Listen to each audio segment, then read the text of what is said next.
The best players make the quickest decisions. These 5 drills will improve the speed at which your players will make decisions in game-like scenarios. The purpose of this first drill focuses on a player's first touch, combined with a change of speed and direction to get away from the pressuring defender.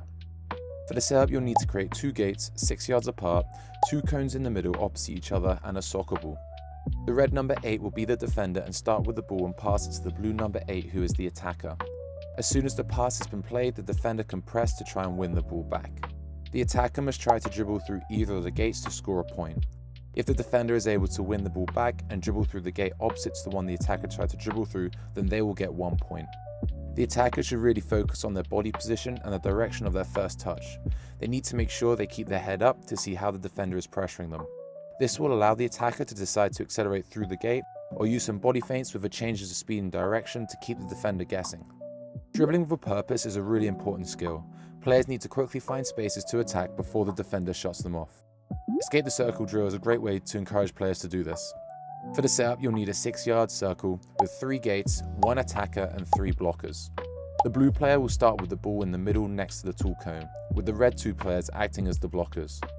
The blue player must escape the circle by dribbling through either of the 3 gates, using a variety of skills, changes of speed and direction to drag the defenders away from the gates to create spaces for them to attack. The blue player cannot go through a gate that is being blocked off by a red defender. The defenders are not allowed to touch the attacker's soccer ball either. If they manage to dribble through a gate, they will get 1 point. Once they have dribbled through the gate, they can restart by touching their soccer ball on the middle cone in the circle. The player that gets the most amount of points at the end of the round will be the winner. Really emphasize that players must be dribbling with their head up, looking for open gates to get through, and attacking the gate as quick as they can once they see the opening. This next drill will speed up the passing decision making of your players so they can quickly start attacks. For the setup, you'll need a 15 by 20 yard area, 2 puck goals and 1 large goal. The red players will start with the ball as the defenders and pass to the blue players, who will be the attackers. As soon as the pass has been played, the red defender can press with the blue attacker looking to score in either of the puck goals. The attacker must use skills and body feints combined with quick changes of speed and direction to drag the defender away from certain areas, giving them space to score in either of the puck goals. If the defenders are able to win the ball back, they will try and score in the large goal.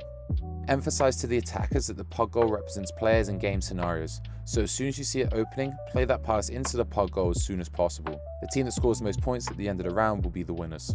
Receiving the ball with your back to goal is a crucial skill your players need to learn so they can quickly turn a game on its head. For the setup, you'll need 3 gates 2 yards apart, 3 puck goals and a cone 8 yards back from the gates. Red player 7 will start with the ball and pass to red number 8, who is standing just in front of the cone gates. The number 8 will receive the ball and take their first touch through one of the open gates, scoring in the puck goal. The number 10 standing behind the 8 must block a gate which they think the number 8 will go through.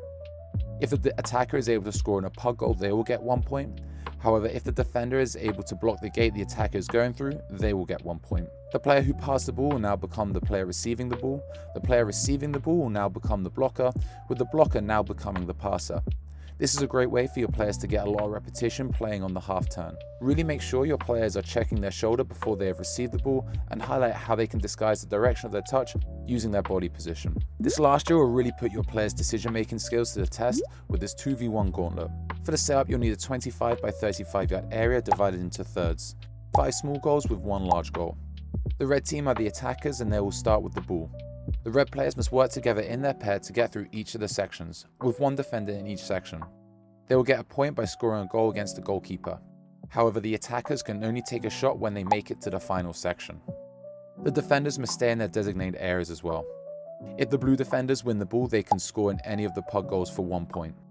Once a goal has been scored, if the ball goes out of bounds, or if the keeper has a hold of the ball, then the next attackers can come into play.